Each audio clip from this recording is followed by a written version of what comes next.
Hey everybody, welcome back. Today I'm going to be working on changing this Ruger 1022 to make it look like the stainless model. The stainless model, if you're aware, is not actually stainless, only the barrel is stainless. The actual receiver is still aluminum, it's not stainless steel. It's only not covered in this black paint.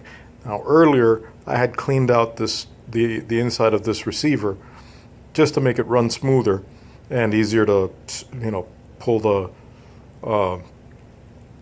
bolt back and all that stuff.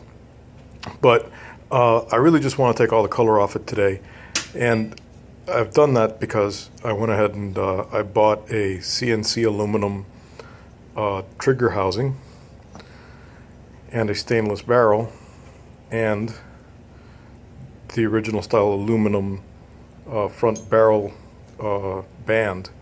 So the idea is I want to take this original scope mount and this receiver, strip all the black off it, and then after that I don't know if I'll just clear coat it with maybe some Rust-Oleum clear coat, some tough stuff, or I may actually go through the process of anodizing clear. Basically going through all the steps of anodizing but without any dye, so that it just stays aluminum colored. It depends. What I see under the paint will tell me what I do. I may have to polish this, so we're going to have to figure it out. This is, after all, just paint. This is not anodized. I tested by using a little bit of paint thinner right here just to make sure, and yeah, sure enough, it comes right off. It's not a beautiful shiny surface underneath, so we'll just have to see what we get. Anyway, so let me show you what I'm using to get rid of that black stuff.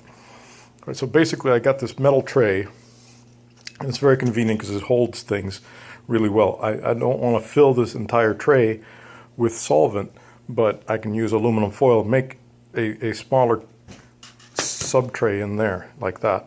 I can always just scrunch up the ends to make it fit to the part, and I don't end up wasting much solvent. I had made an earlier version of this to strip the black off of a Para Ordnance 1911 slide, and it worked fantastic. Now I did that because I knew that the slide underneath the black Paracoat, it was a 2006 model with the Paracoat, which is probably similar to Duracoat, maybe not as good, I don't know. But the Paracoat would come right off to leave a stainless slide underneath, because I could see that there was a stamped S on the bottom of the slide, and I had no fear in doing that.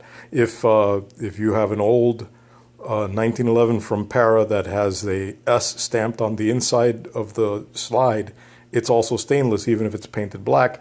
And if you want, you can try doing a process similar to this to get the black off if you just want the stainless look, maybe polish it up a little bit after that.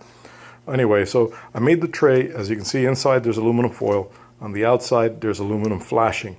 I thought I'd get fancy and make it out of aluminum flashing, and I thought, well, that'll be good because then I can use it multiple times. Turns out not so good, because these sharp turns basically end up getting punctured. There's actually tiny holes on these sharp turned corners, and so all your solvent will leak out that way. So I ended up using the tray anyway. I just had it standing up, and I put the aluminum foil in it to keep it watertight. But that's why that's a little smaller thing here. It's too small really for the 1022 receiver. So I'm just going to use some foil inside this larger metal tray to make it work. Now, to take the black paint off of the slide on the 1911, I just used acetone. The stuff you get at Home Depot, not the stuff your girlfriend has for her nails. So, keep that in mind. You don't necessarily need lacquer thinner. I don't know if lacquer thinner would have worked, but acetone worked really well. This is an aluminum piece, and I don't think either acetone nor lacquer thinner will damage it. So I'm going to start with acetone, and it only takes about an hour or two soaking in it, and the rest of it just comes right off of a Scotch-Brite. So I'm going to give that a dunk, and we'll come back when this is ready to take out. All right, so here's the parts. They're all just bathing. This one is in acetone, basically this stuff right here. And so that's the receiver, and I put the charging handle in there, but nothing seems to be affecting the charging handle. It's not aluminum. I don't think it's painted. It has some other black coating on it. We'll figure that out later, I think. And this one is lacquer thinner. I decided I'd test both options. So the lacquer thinner is taking the black off of the scope mount, and the acetone is definitely taking the black off of the receiver. I can tell because I was able to scratch it off after just a few minutes of having it sitting in there. I was able to scratch off a piece very easily with my fingernail. So we're just going to let those soak for a little while, and we'll take it from there. Well, I figured I should probably let you see what I'm talking about regards the scratching it off of my fingernail routine. So this is the receiver, and here. That's what I'm talking about. So it comes right off after just a few minutes. And I'm just going to let it soak in there to make it really easy to just come off with maybe a paper towel. And here's the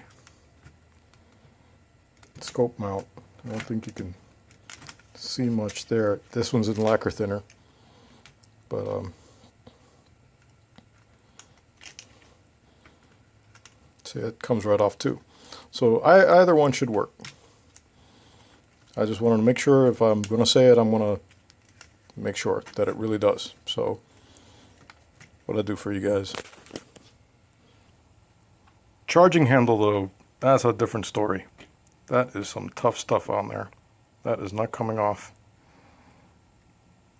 So yeah, chances are I'm going to have to get an aluminum one to make it match, make it look appropriate for what I'm doing.